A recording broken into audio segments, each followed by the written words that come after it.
Oi, what's up boys and grots and little snots, and can't forget the digger knobs.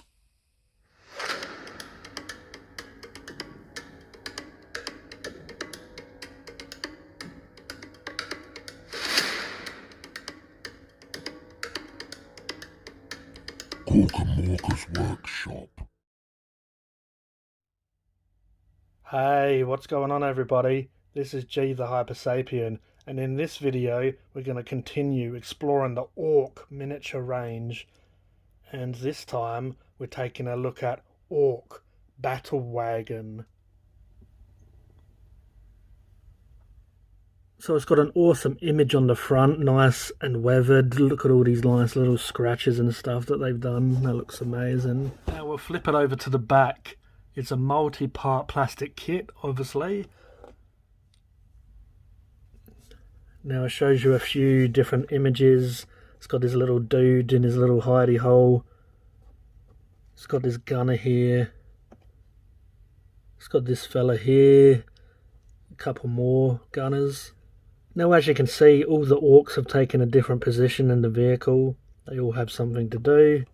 Contains one model. Models require assembly and painting. We recommend using Citadel paints and Citadel plastic glue. Paints and glue are not included. Contents may vary from those shown. Now it's got a Citadel suggested paint scheme there. But as always, let's bust this open and have a look. Now as you can see, it has a lot of sprues, nice big sprues for this battle wagon. Now it comes with a Space Ork transfer sheet. Now these have been around since the dawn of the dinosaurs. So you get one of them with all your clans and glyphs and symbols. So you get the Ork Battle Wagon build guide.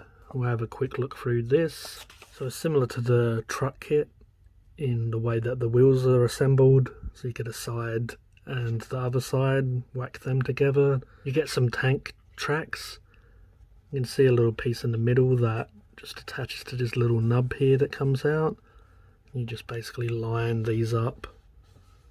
So you get two of those. Then you get the bed of the battle wagon. So you have some nice details here. It's all quite straightforward though, how you put it together. Now step 4 is putting all those wheels and the tracks together. Now step 5, that's all these parts put together. Now you got a couple of guards, I guess you could call them. They go over these tracks here. And then you start adding to that in step 6. You're starting to elevate and bring this up a bit more. So now you're adding even more panels, you're giving it some height. Starting to really come together now, it's starting to look really nice. You get the front plate, you get some exhaust that you're attaching to it. Now these circled images are kind of zoomed in, or another angle of what you're doing. And then you add in this little part here, which is quite a nice piece. Now we're at step 9. This is quite a busy step. You add in doors and pipes, all sorts here. This nice big front plate, looks like a jaw piece. So you get those side pieces that attach to that front. Now it's basically the same on the opposite side. You get these handlebars and doors. Yeah, it's starting to really come together now. It's starting to look really nice. Now again, step 10 is quite a busy one, so take your time there, just putting all these little bits together. Looks like guns and just lots of little bits and pieces here. Now carrying on with step 11. Now this actually has a little grot here.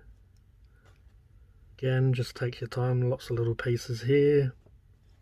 Now 12, you're building this part. Seems quite straightforward, but this has the orc there. Now I'd recommend, if you want to really take your time painting, you don't have to stick your Ork down. You can stick your Ork together and just paint him and then put him in this little position after. Then we got 13, another one of our gunner boys. It's just to take your time again, putting all these little pieces together. Now it's going to be a bit hard to paint him, but also it's going to be a bit hard to glue him in place once you've painted him. So go either way, I guess.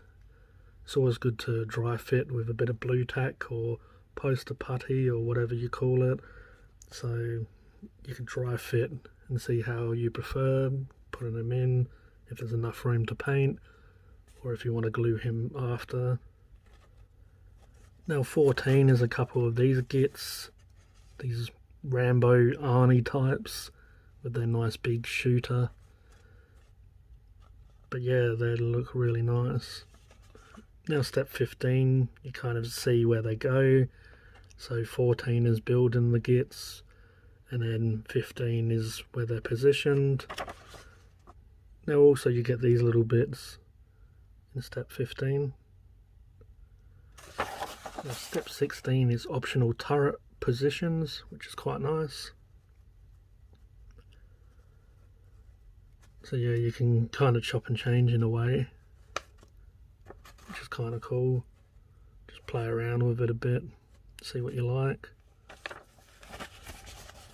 In step 17, it's kind of showing this. Kind of putting them all in different places, really, in a way. See, he's going down here, but then he's right at the top on this part. Yeah, this is a really nice kit. So there's a few fiddly bits, so take your time with some of those steps, but it's quite a straightforward kit. It's really nice and easy to put together, really. On the bed, it's got some really nice detail. It's got these panels that they've kind of just welded together and all these rivets. It's really nice. Such detail. Was like having just all these different panels. You can kind of change them to different coloured metals or different types of metals, or paint them different colours.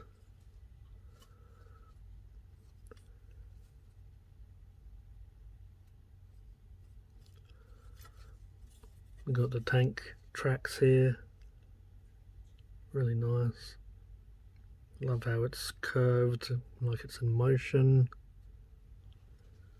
They're all different, styled, which is really cool. Really nice pieces. Just like the truck, this is a really nice kit. It's one of those kits that it's old and it would be nice to get a new one, but also this is just perfect really as is.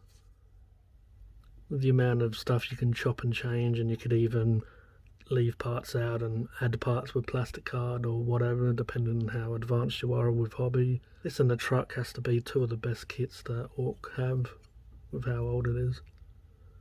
Much detail there is on the handles and these panels they've added. It's amazing. They've added these little teeth glyphs. If you're watching this and you're new to Orks, let me know if you like this kit. It's really impressive in my eyes. And it's one of those kits that's not that hard to build, as in, you know, you snip these parts.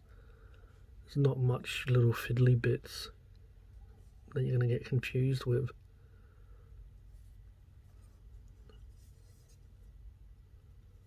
Really nice big sprues, big pieces. Can't wait to build this. Look how amazing this is. Almost want to use this on something else. Like the Mad Mech's coming out and the gears are grinding, trying to work out what I'd do with this. Like put it on a stomper or something like that.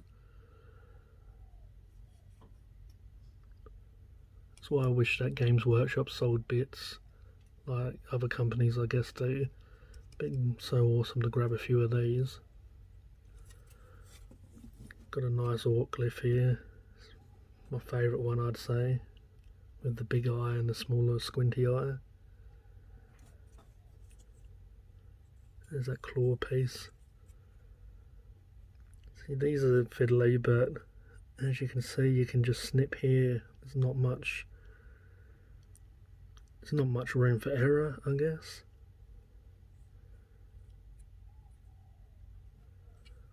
A few fiddly bits on this sprue, but nothing too crazy like some of the newer kits. Got some bombs here. Got our orcs that we know and love, all muscly and beastly as they are.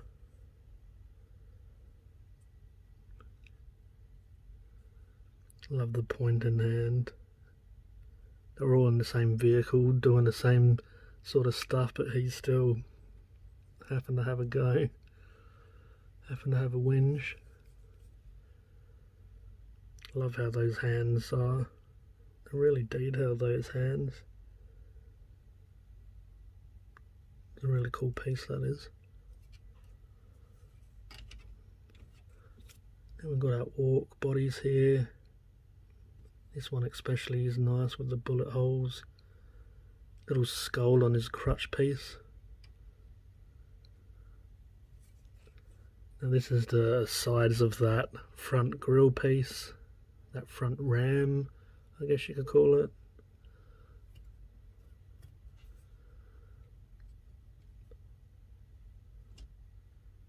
Here's the guns.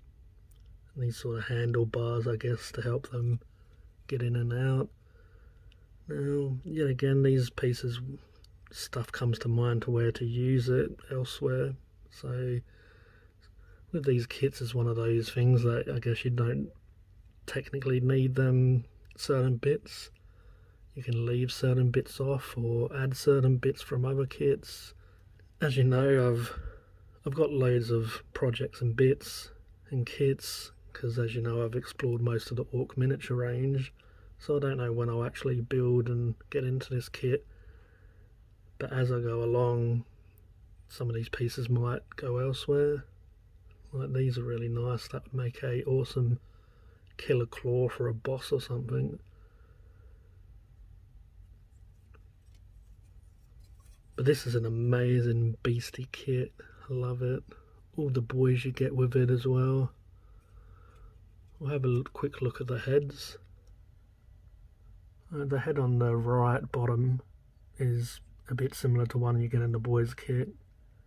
I guess the one in the middle is a little bit similar to other ones as well, like Luders, I believe. But the one on the left, that is awesome. I love that. His jaw seems a little bit longer. I love his eyepiece, like a monocle sort of. He's got this little radio walkie-talkie bit attached to his head by the look of it. Now the grot is just your standard grot face. I don't really like these ones that much though. It's similar to the ammo runt, where it's okay, but it just doesn't look like the sort of bigger-nosed goblin grots that I know and love. Sort of like, I don't know, I guess just a quick, easy sculpt. It does the job, but there's a lot better. I prefer a little bit more character to my grot. And this fella's not bad. He's got a couple of lip piercings. He's got a sort of a nice expression on his gob. The only thing I don't really like, I guess, is the eyes are so far back and under this. Like they're quite visible, but when you spray and paint, sometimes they're a bit of a bitch to get to, you know what I mean? Now we have the last sprue. Looks like the exhaust there. Nice. We have the wheels.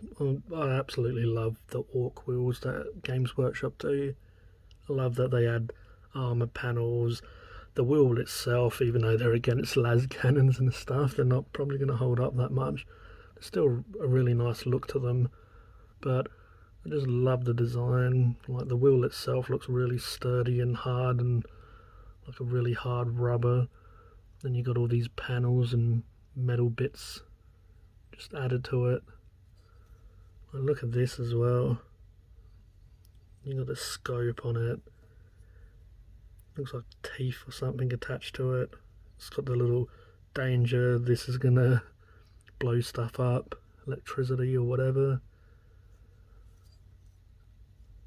I know I say it on most of these kit reviews and I've said it before, but I just love how unorthodox all these panels are.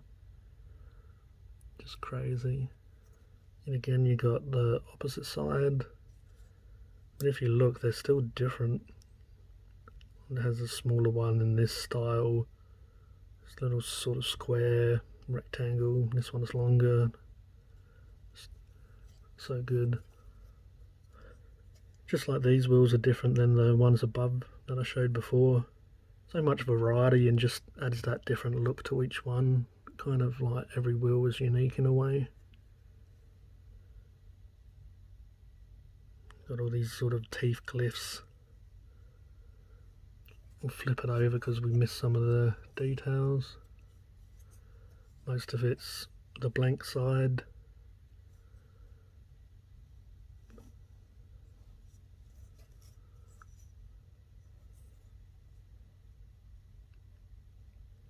Looks like a really nice kit, really easy to put together. There's sort of plenty of room around this part for the glue, so you don't have too much of fiddly parts where the glue might wreck the miniature, I guess, if you get what I mean. It just so much spare room where it's just going to stick with ease, really. But yeah, that's the Battlewagon. What an amazing kit, this and the truck. As I say, could do with an update because it's been a while, but it's kind of kit that doesn't need to be replaced. I guess if they changed the look of Orks or the boys slightly, you might need to, depending if they give you the multi-optional part, so you can just change the heads or something if they did change the look slightly. Or it's always nice to have a bit of variation to your boys or Orks, you know, slightly different heads, and if you mix it with other companies, third-party companies, you're going to have some different looks to it if you have other people's range. Yeah, it's a really nice kit. As I say, this and the truck kit, I've said it a few times, are great kits. Really easy to put together, really nice. It's a joy kind of putting these together. But I hope you enjoyed that unboxing and review of the Ork Battlewagon. As always, I appreciate you watching. This was G The Hypersapien, and I'll catch you next time. Cheers.